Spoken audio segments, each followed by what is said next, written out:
చిత్తూరు జిల్లా కుప్పంలో ఒకేసారి 7 పరిశ్రమలకు సీఎం చంద్రబాబు శంకుస్థాపన చేశారు. ఉండవల్లిలోని సీఎం క్యాంపు కార్యాలయం నుంచి వర్చువల్ విధానంలో శంకుస్థాపన చేశారు.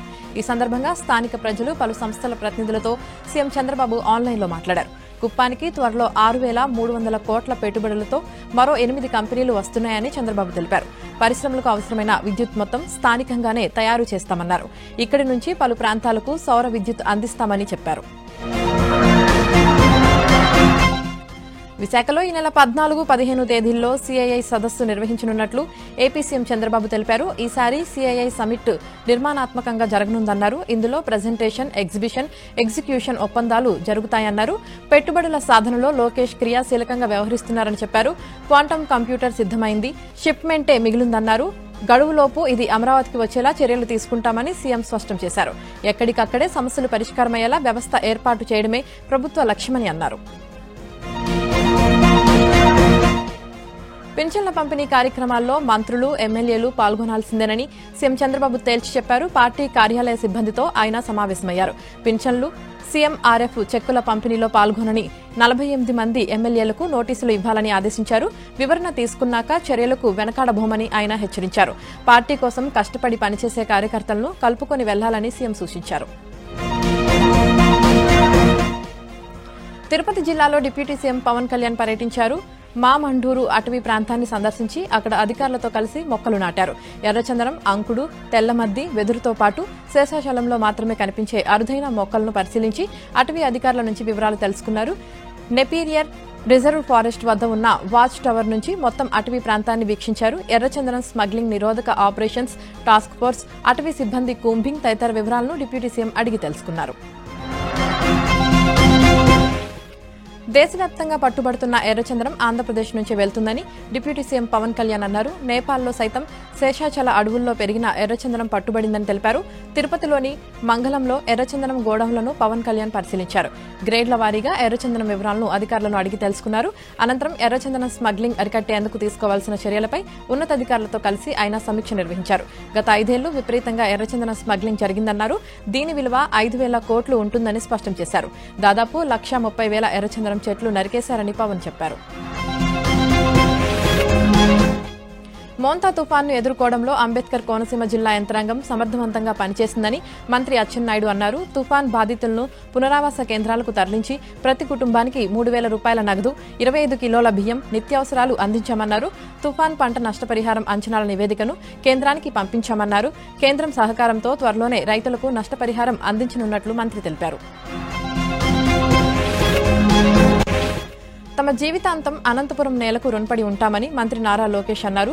భక్త కనకదాస జయంతి సందర్భంగా కళ్యాణదుర్గంలో ఆయన కాంస్య విగ్రహాన్ని ఆవిష్కరించారు. భక్త కనకదాస జీవితం అందరికీ స్ఫూర్తి అని అన్నారు. సామాజిక తత్వవేత్తగా, స్వరకర్తగా సమాజ చైతన్యానికి ఎంతో కృషి చేశారన్నారు. తన కీర్తనలు, రచనలతో ఆధ్యాత్మిక విలువలు పెంపొందించారని వివరించారు. కురబుల టీడీపీకి ఎప్పుడూ అండగా నిలబడ్డారని తెలిపారు.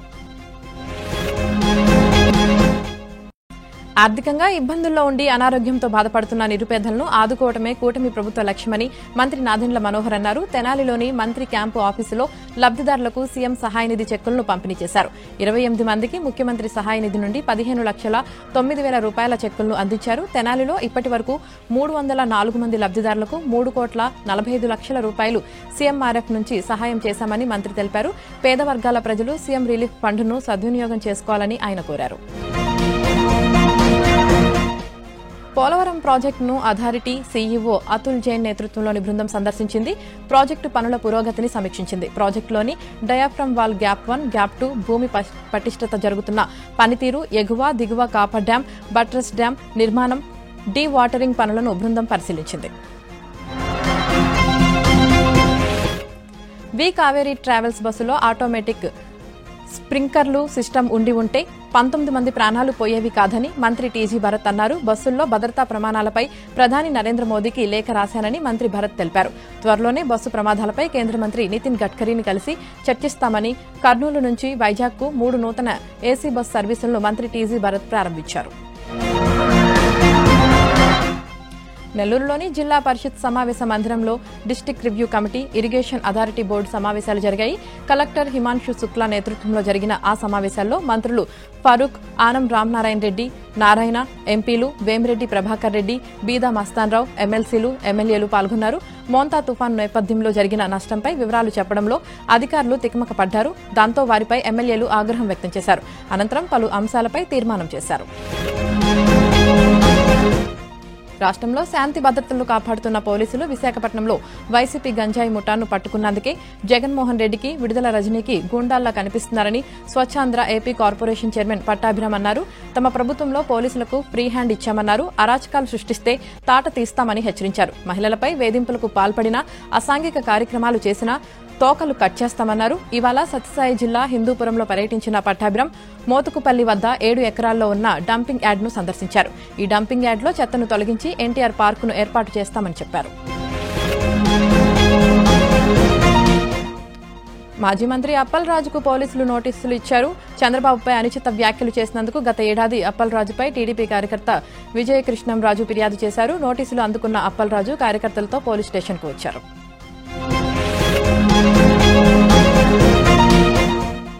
వైఎస్ వివేకానందరెడ్డి హత్య కేసులో కీలక పరిణామం చోటు చేసుకుంది. ఈ వ్యవహారంలో తప్పుడు కేసులు నమోదు చేసిన 2 పోలీసులపై చర్యలకు ఉపక్రమించారు పోలీసు ఉన్నతాధికారులు.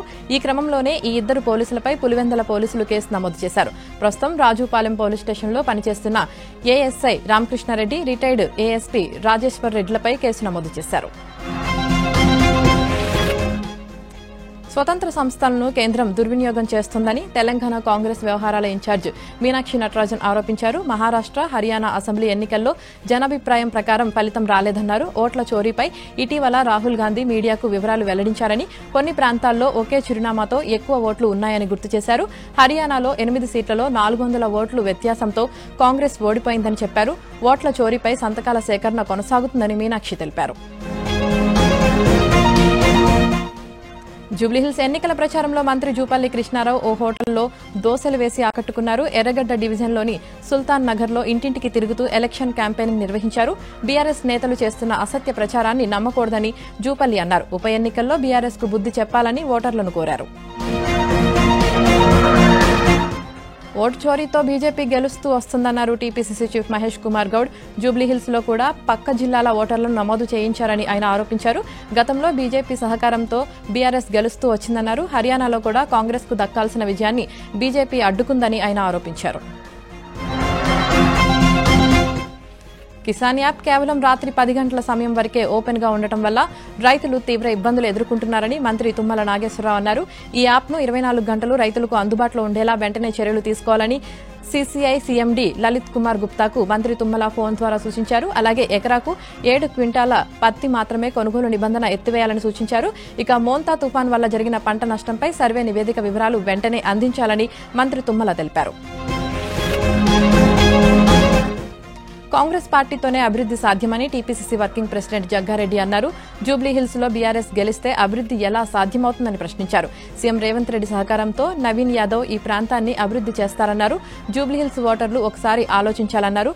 మంచి నాయకుడిని ఎన్నుకోవాలని విజ్ఞప్తి చేశారు. కాంగ్రెస్ పాలనలో ప్రజలు అవస్థలు పడుతున్నారని కేంద్ర మంత్రి కిషన్ రెడ్డి అన్నారు. రానున్న రోజుల్లో ఆట మొదలు పెట్టినప్పుడు తానేంటో చూపిస్తానని, బీఆర్ఎస్ కాంగ్రెస్ కాళ్ల కింద భూమి కదలాలన్నారు. తెలంగాణ బిడ్డలు బలిదానం చేసింది కాంగ్రెస్ కు వ్యతిరేకంగా కాదా అని ప్రశ్నించారు. బలిదానం చేసుకున్నది కేసీఆర్ కుటుంబానికి బానిసలుగా ఉండడం కోసం కాదని తెలిపారు. బీఆర్ఎస్ కాంగ్రెస్ అధికారం ఉన్నప్పుడు మజ్లిస్ పెత్తనం చేస్తుందని ఆయన ఆరోపించారు. తెలంగాణ అభివృద్ది కోసం రాష్ట్ర ప్రజలు బుద్ధి చెప్పే రోజులు ఎంతో దూరంలో లేవన్నారు. హైదరాబాద్ ఎన్టీఆర్ గార్డెన్స్ వద్ద సీఎం రేవంత్ రెడ్డి జన్మదిన వేడుకలు ఘనంగా జరిగాయి. కాంగ్రెస్ మహిళా నేత విజయారెడ్డి ఆధ్వర్యంలో నిర్వహించిన సంబరాల్లో మంత్రి జూపల్లి కృష్ణారావు పాల్గొన్నారు. ఈ సందర్భంగా కాంగ్రెస్ నేతలు, కార్యకర్తలు, అభిమానులు కేక్ కట్ చేశారు. ట్యాంక్ బండ్ వద్ద వరప్రసాద్ రూపొందించిన రేవంత్ రెడ్డి సైకత శిల్పం అందరినీ ఆకట్టుకుంది. రాబోయే కాలంలో ప్రజల ఆశయాలకు అనుగుణంగా తెలంగాణను ఉన్నత స్థాయికి తీసుకువెళ్లేందుకు రేవంత్ రెడ్డికి దేవుడు మరింత శక్తినివ్వాలని జూపల్లి కృష్ణారావు ప్రార్థించారు. తెలంగాణ సీఎం రేవంత్ రెడ్డికి డిప్యూటీ సీఎం బట్టి విక్రమార్క, పీసీసీ చీఫ్ మహేష్ కుమార్ గౌడ్, మంత్రులు జన్మదిన శుభాకాంక్షలు తెలిపారు. వీరితో పాటు పలువురు ఎంపీలు, ఎమ్మెల్యేలు, ఎమ్మెల్సీలు, కార్పొరేషన్ చైర్మన్లు, కాంగ్రెస్ సీనియర్ నేతలు రేవంత్ను కలిసి బర్త్డే విషెస్ చెప్పారు. సీఎం రేవంత్ రెడ్డి జన్మదినం సందర్భంగా రాష్ట్ర వ్యాప్తంగా కాంగ్రెస్ శ్రేణులు అభిమానులు వేడుకలు చేసుకుంటున్నారు. ఎక్కడికక్కడ కేకులు కట్ చేస్తూ టపాసులు పేలుస్తూ శుభాకాంక్షలు చెప్పారు. ఈ నేపథ్యంలోనే ఉస్మానియా యూనివర్సిటీ ఆర్ట్స్ కళాశాల ముందు ముఖ్యమంత్రి పుట్టినరోజు వేడుకలు ఘనంగా నిర్వహించారు. గడ్డి అన్నారం వ్యవసాయ మార్కెట్ కమిటీ చిలుక మధుసూదనారెడ్డి ఆధ్వర్యంలో ఈ వేడుకలు చేశారు. సిద్దిపేట జిల్లా హుస్నాబాద్ అనబేరి సింగిరెడ్డి అమరుల భవన్లో కమ్యూనిస్ట్ పార్టీ నాయకుల అంతర్గత వర్గ విభేదాలు బయటపడ్డాయి. ఒకే హాల్లో 2 గ్రూపులుగా ఏర్పడి సమావేశాలు నిర్వహించారు. వచ్చే నెల డిసెంబర్ 26న ఖమ్మంలో జరగనున్న సిపిఐ ఆవిర్భావ శత ఉత్సవాల ముగింపు సందర్భంగా సిపిఐ జిల్లా కార్యదర్శి మంద పవన్, జిల్లా సహాయ కార్యదర్శి గడిపే మల్లేష్ తమ అనుచరులతో వేర్వేరుగా సమావేశాలు జరిపారు. ఒకరికి ఒకరు పోటీగా నినాదాలు చేశారు. దాంతో నాయకుల కుమ్ములాటలు బహిర్గతమయ్యాయి. ప్రస్తుతం సమాజంలో మారుతున్న పరిస్థితుల నేపథ్యంలో యువతను సన్మార్గం వైపు నడిపించే దిశగా ప్రతి ఒక్కరూ కృషి చేయాలని గవర్నర్ జిష్ణుదేవ్ వర్మ అన్నారు. హైదరాబాద్ కాచిగూడలోని మున్నూరు కాపు భవనంలో 134 ఆల్ ఇండియా బ్రహ్మో కాన్ఫరెన్స్ లో పాల్గొన్న గవర్నర్ ధర్మ మార్గం వైపు సాగే ప్రతి ఒక్కరూ విజయాలు సాధిస్తారని అన్నారు. బ్రహ్మో సంస్థ సమాజంలో యువతీ యువకుల పట్ల ప్రత్యేక దృష్టి పెట్టి వారిలో ఆధ్యాత్మిక చింతన అలవర్చుకోవడానికి చేస్తున్న కృషిని ఆయన అభినందించారు. ఈ సందర్భంగా ఆచార్య సీతారామ బ్రహ్మం రచించిన గ్లిప్సెన్స్ ఎటర్నల్ పుస్తకాన్ని రేఖా సహాని ఆవిష్కరించారు. కృష్ణానదిలో తెలంగాణ టూరిజం లాంచ్ సర్వీస్ ప్రారంభమైంది. సోమశిల పుణ్యక్షేత్రం నుంచి శ్రీశైలం వరకు ఈ పర్యటనకు లాంచ్ బయలుదేరింది. లాంచ్లో పర్యాటక శాఖ అధికారులు, పోలీసులు ప్రత్యేక పూజలు నిర్వహించారు. జెండా ఊపి లాంచ్ని అధికారులు ప్రారంభించారు. పెద్దపల్లి జిల్లా రామగుండం కార్పొరేషన్లో మైసమ్మ గుడులను కూల్చివేయడంపై కేంద్ర మంత్రి బండి సంజయ్ ఆగ్రహం వ్యక్తం చేశారు. కలెక్టర్, కమిషనర్ తీరుపై మండిపడ్డారు. కలెక్టర్ కోయ శ్రీహర్ష, కమిషనర్ అరుణశ్రీతో ఫోన్లో మాట్లాడారు. కూల్చివేసిన చోటే తిరిగి గుళ్లు పునరుద్దరించాలని, లేకపోతే తానే రామగుండం వస్తానన్నారు. రోడ్డు విస్తరణలో భాగంగా కార్పొరేషన్ పరిధిలో 46 గుడులను కూల్చేశారంటూ హిందూ ఐక్యవేదిక ఆధ్వర్యంలో నిరసన కార్యక్రమాలు జరిగాయి. వరంగల్లోని ఎంజీఎం ఆసుపత్రిని గత బీఆర్ఎస్ ప్రభుత్వం పట్టించుకోలేదని తెలంగాణ జాగృతి అధ్యక్షురాలు కల్వకుంట్ల కవిత అన్నారు. ప్రస్తుత కాంగ్రెస్ సర్కార్ కూడా ఎంజీఎంపై నిర్లక్ష్యంగా వ్యవహరిస్తుందన్నారు. రోగులకు కనీసం మౌలిక వసతులు కల్పించడం లేదన్నారు. అలాగే సమ్మయ్య నగర్ వరద బాధితులతో కవిత మాట్లాడారు. జిల్లా కలెక్టర్ వెంటనే వచ్చి బాధితులకు సాయం అందించాలని డిమాండ్ చేశారు. అధికారుల నిర్లక్ష్యంతోనే వరదలు వచ్చాయని ఆగ్రహం వ్యక్తం చేశారు. మంచిర్యాల జిల్లా బెల్లంపల్లిలో కాంగ్రెస్ నేతలు బరితెగించారు. అర్హులైన పేదలకు ఇవ్వాల్సిన డబుల్ బెడ్రూమ్ ఇళ్లను అమ్మకానికి పెట్టారు. బెల్లంపల్లిలోని కన్నాల శివారులో బీఆర్ఎస్ హయాంలో 165 డబుల్ బెడ్రూమ్ ఇళ్లను నిర్మించారు. లబ్దిదారులకు ఇల్లు ఇస్తామని దరఖాస్తు చేసుకోవాలని రెవెన్యూ అధికారులు ఈ నెల 4న ప్రకటన విడుదల చేశారు. 16వ తేదీ వరకు మీ సేవా కేంద్రాల్లో దరఖాస్తు చేసుకోవాలని సూచించారు. దీంతో స్థానిక కాంగ్రెస్ నేతలు అక్రమ దందాకు తెరలేపారు. 3 లక్షల రూపాయలు ఇచ్చేవాళ్లను చూడాలంటూ కాంగ్రెస్ నేత లక్ష్మణ్ మరో మహిళా నేత కొమురక్కతో మాట్లాడిన ఫోన్ సంభాషణ సోషల్ మీడియాలో వైరల్గా మారింది. సంగారెడ్డి జిల్లా అమీన్పూర్ ఎంఆర్ఓ వెంకటేశంపై దాడికి యత్నించడం కలకలం రేపుతోంది. భవానీపురం సర్వే నెంబర్ 630లో ప్రభుత్వ స్థలంలో అక్రమ నిర్మాణం చేస్తున్నారని ఫిర్యాదుతో విచారణకు వెళ్లిన ఎంఆర్ఓపై శ్రీకాంత్ దాడికి యత్నించాడు. ఈ ఘటనలో ఎంఆర్ఓ వెంకటేశంకు గాయాలయ్యాయి. మా భూమి మాకు కావాలంటూ ఓ మహిళ ఆవేదనతో మాజీ కేంద్ర మంత్రి జైపాల్ రెడ్డి విగ్రహానికి వినతిపత్రం అందజేసిన సంఘటన రంగారెడ్డి జిల్లా మాడుగుల మండల కేంద్రంలో జరిగింది. తమ భూమిని ఆక్రమించేందుకు ప్రయత్నిస్తున్న వ్యక్తులపై చట్టపరమైన చర్యలు తీసుకుని తమ భూమి తమకు దక్కేలా చూడాలని అమన్గల్ మండల పరిధిలోని మిఠాయిపల్లికి చెందిన హైమావతి కోరారు. 10 ఎకరాలకు సంబంధించిన భూమి కబ్జాకు గురైందంటూ 1000 కరపత్రాలు ముద్రించి నియోజకవర్గంలోని ముఖ్య నాయకులందరికీ ఆమె పంచుతున్నారు. ఈ క్రమంలోనే స్వర్గీయ జైపాల్ రెడ్డి విగ్రహానికి వినతిపత్రం అందజేశారు. కర్నూలులో దశాబ్దాలుగా ఉన్న రోడ్డు వెడల్పు సమస్యను కూటమి ప్రభుత్వం పరిష్కరించింది. మంత్రి టీజీ భరత్ చొరవతో సమస్య పరిష్కారమైంది. కర్నూలు మెడికల్ కళాశాల వద్ద రోడ్డుకు ఇబ్బందిగా 7 షాపులు ఉండేవని, ప్రధాన రహదారి కావడంతో ఈ షాపుల ముందు రాకపోకలకు తీవ్ర ఇబ్బందులు ఉండేవన్నారు. తరచూ ప్రమాదాలు జరగడంతో వైద్య విద్యార్థులతో పాటు మరికొందరు మృత్యువాత పడ్డారు. ఈ సమస్యపై మంత్రి భరత్ ప్రత్యేక దృష్టి పెట్టి షాపుల యజమానులతో చర్చించి వారికి తగిన నష్టపరిహారం చెల్లించేలా చర్యలు తీసుకున్నారు. నష్టపోయిన షాపుల యజమానులకు 27 లక్షల చెక్కును అందించారు. ములుగు జిల్లా వెంకటాపురం మండలంలో గ్రావెల్ మాఫియా రెచ్చిపోతుంది. ఏజెన్సీ చట్టాలకు విరుద్ధంగా భారీ యంత్రాల సహాయంతో అక్రమార్కులు గ్రావెల్ దందా సాగిస్తున్నారు. రామచంద్రాపురం పరిధిలోని గుడిగుట్టల వద్ద రాత్రి వేళల్లో జేసీబీలు, ట్రిప్పర్ల సహాయంతో వందలాది ట్రిప్పులు తోలుతూ ప్రభుత్వ ఖజానాకు గండి కొడుతున్నారు. అక్రమ గ్రావెల్ తరలింపునకు అధికారులు అడ్డుకోవాలని గ్రామస్తులు కోరుతున్నారు. P4 స్ఫూర్తితో దాతల సహకారంతో రాష్ట్రీయ రహదారి మరమ్మత్తు పనులకు ఏపీ డిప్యూటీ స్పీకర్ రఘురామకృష్ణరాజు శ్రీకారం చుట్టారు. పశ్చిమ గోదావరి జిల్లా కాళ్ల మండలం జక్కారం గ్రామంలో జరుగుతున్న రోడ్డు మరమ్మత్తు పనులను అధికారులు స్థానికులతో కలిసి రఘురామ పరిశీలించారు. పెద అమిరం నుంచి ఏలూరుపాడు వరకు సుమారు 15 కిలోమీటర్ల పొడవున ఉన్న ఈ రహదారి ఇటీవల వర్షాలకు పెద్ద పెద్ద గుంతలు పడి అధ్వానంగా మారింది. ప్రయాణికులకు ఇబ్బందులు లేకుండా చేయాలనే ఆలోచనతో మరమ్మతులు చేపట్టామని రఘురామ తెలిపారు. పత్తికి మద్దతు ధర ఇచ్చి కొనుగోలు చేయాలని ములుగు జిల్లా రైతులు ప్రభుత్వాన్ని వేడుకుంటున్నారు. ములుగు మండలంలో రైతులు సాగు చేసిన పత్తి పంట భారీ వర్షాలతో దిగుబడి తగ్గిపోయింది. ప్రభుత్వ సీసీఐ కేంద్రాలు ప్రారంభించకపోవడంతో దళారులు మిల్లుల వద్ద వారు చెప్పిన రేటుకే పత్తిని అమ్ముకునే దుస్థితి వచ్చిందని ఆవేదన వ్యక్తం చేస్తున్నారు. పెట్టిన పెట్టుబడులు కూడా వచ్చే పరిస్థితి లేదని అప్పులు పాలవుతున్నామని రైతులు ఆవేదన చెందుతున్నారు. మద్దతు ధరకు పత్తి కొనుగోలు చేసి రైతును ఆదుకోవాలని ప్రభుత్వాన్ని వేడుకుంటున్నారు. భద్రాద్రి కొత్తగూడెం జిల్లా పినపాక మండలం ఏడుళ్ల బయ్యారం ప్రభుత్వ పాఠశాలలో కంది చారిటబుల్ ట్రస్ట్ ఆధ్వర్యంలో 69వ రాష్ట్ర స్థాయి అండర్ 17 బాల బాలికల కబడ్డీ పోటీలు ప్రారంభమయ్యాయి. 3 రోజుల పాటు జరగనున్న ఈ కబడ్డీ పోటీల్లో తెలంగాణలోని ఉమ్మడి 10 జిల్లాల నుండి 10 బాలుర టీంలు 10 బాలికల జట్లు తలపడనున్నాయి. ఈ పోటీలను స్థానిక సీఐ వెంకటేశ్వర్లు కంది చారిటబుల్ ట్రస్ట్ చైర్మన్ కంది సుబ్బారెడ్డి ప్రారంభించారు. క్రీడా పోటీల నేపథ్యంలో పోలీసులు భారీ బందోబస్తు ఏర్పాటు చేశారు. అనంతపురం జిల్లా గుంతకల్లులోని బీరప్ప ఆలయంలో పూజారులకు 10,000 గౌరవ వేతనం ఇవ్వడానికి కూటమి ప్రభుత్వం సానుకూలంగా స్పందించడంపై కురుబులు హర్షం వ్యక్తం చేశారు. ఈ సందర్భంగా కురుబులు సమావేశమయ్యారు. కురుబుల ఆరాధ్య దైవం శ్రీ భక్త కనకదాసు విగ్రహానికి కురువ సంఘం నియోజకవర్గ అధ్యక్షులు సోమశేఖర్ ఆధ్వర్యంలో పూలమాలలు వేసి నివాళులు అర్పించారు. అనంతపురం జిల్లాలో ఉన్న కురుబులకు ఎమ్మెల్సీ నామినేటెడ్ పోస్టులను కేటాయించాలని డిమాండ్ చేశారు. కాకినాడ, కోనసీమ, తూర్పు గోదావరి, ఏలూరు, అనకాపల్లి, పశ్చిమ గోదావరి జిల్లాలో జరిగిన 40 వాహనాల దొంగతనం కేసుల్లో 48 లక్షల విలువైన 18 ఆటోలు, 12 లక్షల విలువైన 22 మోటార్ సైకిళ్లు స్వాధీనం చేసుకున్నామని కాకినాడ ఎస్పీ బిందు మాధవ్ తెలిపారు. నిందితులను పిఠాపురం విరవాడ సెంటర్ వద్ద అదుపులోకి తీసుకున్నట్లు తెలిపారు. 5 నిందితులను రిమాండ్కు తరలిస్తామని ఎస్పీ తెలిపారు. నెల్లూరు జిల్లా ఉలవపాడు మండల కేంద్రంలో ఈ ఏడాది మార్చిలో జరిగిన దొంగతనం కేసులో 2 నిందితులను ఉలవపాడు పోలీసులు అరెస్టు చేశారు. వారి నుంచి 80 గ్రాముల బంగారు ఆభరణాలను స్వాధీనం చేసుకున్నారు. ఆభరణాల విలువ 6 లక్షల రూపాయలు ఉంటుందని కందుకూరు డీఎస్పీ బాలసుబ్రహ్మణ్యం తెలిపారు. పరారీలో ఉన్న మరో నిందితుడిని త్వరలోనే పట్టుకుంటామని చెప్పారు.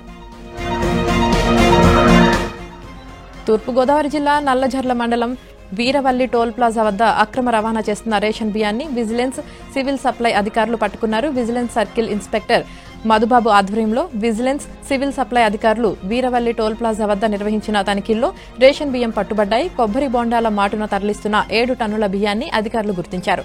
ఏలూరు నుంచి కాకినాడ పోర్టుకు బియ్యం అక్రమ రవాణా అవుతున్నట్లు గుర్తించిన అధికారులు 2 వ్యాన్లతో పాటు 3 అదుపులోకి తీసుకుని కేసు నమోదు చేశారు. డిసెంబర్లో పార్లమెంట్ శీతాకాల సమావేశాలు నిర్వహించాలని కేంద్రం నిర్ణయించింది. డిసెంబర్ 1 నుంచి 19 వరకు శీతాకాల సమావేశాలు నిర్వహించనున్నారు. పార్లమెంట్ సమావేశాల తేదీల ప్రతిపాదనలకు రాష్ట్రపతి ద్రౌపది ముర్ము ఆమోదం తెలిపారు. ఈ విషయాన్ని పార్లమెంటరీ వ్యవహారాల శాఖ మంత్రి కిరణ్ రిజిజు అధికారికంగా వెల్లడించారు. బీహార్ స్టూడెంట్స్ కు తాము కంప్యూటర్లు, ల్యాప్టాప్లు ఇస్తుంటే ఆర్జేడీ ప్రజలకు తుపాకులు ఇవ్వడం గురించి మాట్లాడుతోందని ప్రధాని మోదీ అన్నారు. బీహార్లో పిల్లలు డాక్టర్లు కావాలా, దోపిడీదారులు కావాలా అని ఓటర్లను ప్రశ్నించారు. నితీష్ పాలనలో బీహార్లో మహిళలపై అరాచకాలు పెరిగిపోయాయని కాంగ్రెస్ అగ్రనేత ప్రియాంక గాంధీ విమర్శించారు. ప్రభుత్వం ఇస్తున్న 10,000 రూపాయలు తీసుకుని మహాగఠ్ బంధన్ కు ఓటు వేయాలని పిలుపునిచ్చారు. తాము గెలిస్తే ప్రతి మహిళకు నెలకు 2,500 రూపాయలు ఇస్తామన్నారు. మధ్యప్రదేశ్లో ఓ గ్రామంలో పిల్లలు న్యూస్ పేపర్లో మధ్యాహ్న భోజనం చేస్తున్న వీడియో వైరల్ అవుతోంది. ఈ దృశ్యాలను చూసి తన గుండె పగిలిపోయిందని రాహుల్ గాంధీ ట్వీట్ చేశారు. దేశ భవిష్యత్తు అయిన పిల్లలు గౌరవంగా తినడానికి ప్లేట్లు దొరకకపోవడం దారుణమన్నారు. 20 ఏళ్లకు పైగా ఉన్న బీజేపీ ప్రభుత్వం పిల్లల ప్లేట్లను దొంగలించిందని ఆరోపించారు. ఈ పరిస్థితి చూసి సీఎం, పీఎం సిగ్గుపడాలన్నారు. దేశ రాజధాని ఢిల్లీని కాలుష్యం కమ్మేసింది. ఎయిర్ క్వాలిటీ ఇండెక్స్ 317 పాయింట్లుగా నమోదైంది. కాలుష్యానికి తోడు చలి తీవ్రత పెరగడంతో ఢిల్లీ ప్రజలు తీవ్ర ఇబ్బందులు పడుతున్నారు. ఎయిర్ క్వాలిటీ ఇండెక్స్ ద్వారకలో 317 పాయింట్లు, ఇందిరాగాంధీ ఇంటర్నేషనల్ ఎయిర్పోర్ట్ పరిసర ప్రాంతాల్లో 270 పాయింట్లు, ఆర్కేపురంలో 338 పాయింట్లు, పూసా రోడ్లో 364 పాయింట్లుగా నమోదైంది. అమెరికా అధ్యక్షుడు ట్రంప్ సంచలన నిర్ణయం తీసుకున్నారు. ఈ ఏడాది దక్షిణాఫ్రికాలో జరగనున్న G20 సదస్సును అమెరికా బాయ్కాట్ చేస్తున్నట్లు తెలిపారు. ఇదే సమయంలో G20 గ్రూప్ నుంచి దక్షిణాఫ్రికాను తొలగించాలని డిమాండ్ చేశారు. దీనికి సంబంధించి ట్రంప్ ట్రూత్ వేదికగా పోస్టు చేశారు. G20 సదస్సు దక్షిణాఫ్రికాలో జరగడం పూర్తిగా అవమానకరమన్న ట్రంప్ దక్షిణాఫ్రికాలో మైనార్టీలు అయిన తెల్లజాతి రైతులపై హింస, ఆస్తుల స్వాధీనం, హత్యలు జరుగుతున్నాయన్నారు. అక్కడ జరుగుతున్న దారుణాలు ప్రపంచానికి తెలియాలని, అందుకే అమెరికా G20 సదస్సుల్లో అమెరికా పాల్గొనడం లేదని తెలిపారు. ఈ సదస్సును పూర్తిగా బహిష్కరిస్తున్నామని ట్రంప్ చెప్పుకొచ్చారు. అమెరికాలో 38 రోజులుగా ప్రభుత్వ షట్ డౌన్ కొనసాగుతోంది. ఈ నేపథ్యంలో షట్ డౌన్ పై డెమోక్రాట్లు పెట్టిన కండిషన్లకు రిపబ్లికన్లు నో చెప్పారు. Affordable care act tax credits ను మరో ఏడాది పెంచేందుకు అంగీకరించాలని డెమోక్రాట్లు షరతు పెట్టారు. అలాగైతేనే షట్ డౌన్ ముగింపునకు ఓటేస్తామన్నారు. అయితే దీనికి రిపబ్లికన్ నేతలు తిరస్కరించారు. షట్ డౌన్ కారణంగా అమెరికాలో ఉద్యోగాలు, ప్రజలు తీవ్ర ఇబ్బందులు ఎదుర్కొంటున్నారన్నారు. ఫెడరల్ ఏజెన్సీలు, ఆదాయపు చెల్లింపులు, వెటరన్స్ అఫైర్స్ వంటి సేవలు ఆగిపోయాయి. 8 లక్షల మంది ఫెడరల్ ఉద్యోగులకు జీతాలు ఆగిపోయాయి. ఇప్పటికే షట్ డౌన్ వల్ల $7 బిలియన్ మేర సంపద ఆవిరైంది. ఆఫ్రికా దేశంలోని మాలీలో 5 భారతీయులు కిడ్నాప్ అయ్యారు. కోబ్రీ ప్రాంతంలో విద్యుదీకరణ ప్రాజెక్టుకు సంబంధించిన ఓ కంపెనీలో ఈ 5 భారతీయులు పనిచేస్తున్నారు. గురువారం కొందరు దుండగులు ఉద్యోగులపై అకస్మాత్తుగా దాడులు జరిపి 5 భారతీయులను అపహరించుకుని వెళ్లిపోయారని మాలీ భద్రతా వర్గాలు తెలిపాయి. ఘటన నేపథ్యంలో ఈ కంపెనీలో పనిచేసే మిగతా భారతీయులను సురక్షిత ప్రాంతానికి తరలించారు. ఈ కిడ్నాప్ ను కంపెనీ ప్రతినిధులు కూడా ధృవీకరించినప్పటికీ బాధితుల వివరాలను మాత్రం వెల్లడించలేదు. భారత్, ఆస్ట్రేలియా మధ్య చివరి T20 వర్షం కారణంగా రద్దయింది. దీంతో 5 మ్యాచ్ల సిరీస్ను 2-1తో భారత్ కైవసం చేసుకుంది. తొలి మ్యాచ్ వర్షం కారణంగా రద్దు కాగా తర్వాతి మ్యాచ్లో ఆస్ట్రేలియా విజయం సాధించింది. 3-4 మ్యాచ్లను టీమిండియా కైవసం చేసుకుంది. తాజాగా టాస్ ఓడి బ్యాటింగ్కు దిగిన భారత్ 4.5 ఓవర్లలో 52 పరుగులు చేసింది. అయితే వర్షం ఎప్పటికీ తగ్గకపోవడంతో మ్యాచ్ను రద్దు చేసినట్లు అంపైర్లు ప్రకటించారు.